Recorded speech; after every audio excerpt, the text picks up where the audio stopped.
আসসালামু আলাইকুম রহমতুল্লাহ। আশা করি আপনারা সকলে আল্লাহ তাআলার রহমতে ভালো আছেন। আজকের ভিডিওটিতে আমি আলোচনা করব কিয়ামতের দিন যে 7 শ্রেণীর মানুষ আল্লাহর আরশের নিচে ছায়া পাবে। তো আসুন আমরা জেনে নিই।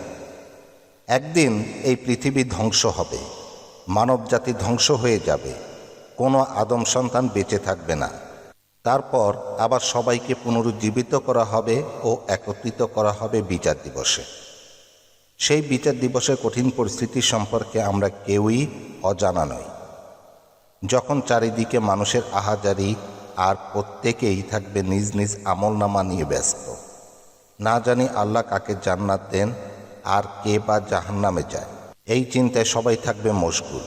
এমনকি রাসূলুল্লাহ সাল্লাল্লাহু আলাইহি ওয়াসাল্লাম ব্যতীত সকল নবী রাসূলগণও ইয়ানাপসি করবে।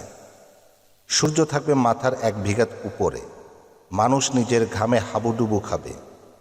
সেদিন আল্লাহর আরশের ছায়া ব্যতীত আর কোনো ছায়া থাকবে না। কিন্তু সেই মহান আল্লাহ সুবহানাহু ওয়া তাআলার সেই মহান আরশের ছায়ার নিচে কারা আশ্রয় পাবে? আমরা কি সবাই জানি এই বিষয়? মুসলিম হিসাবে অবশ্যই আমাদের এই বিষয় জানা দরকার। আমরা যারা এই বিষয় জানি না তারা উক্ত হাদিস থেকে জেনে নেই কারা শেষ বিচারের দিন মহান আল্লাহ সুবহানাহু ওয়া তাআলার আরশের নিচে ছায়ায় আশ্রয় পাবেন।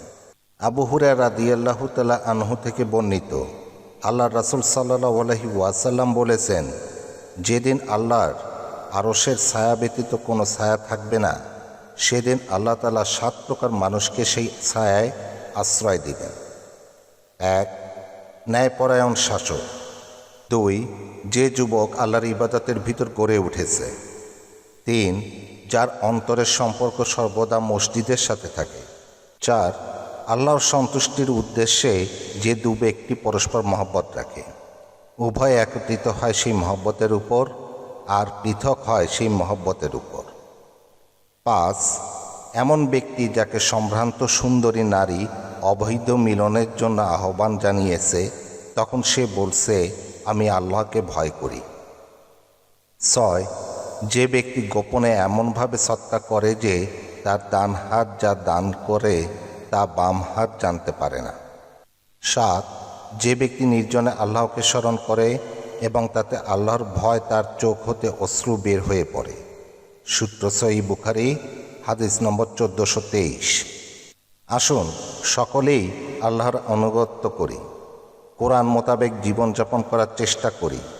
আল্লাহ আমাদেরকে সেই কঠিন বিচারের দিনে তার আরশের কোমল ছায়ায় আশ্রয় দান করুন। আমিন।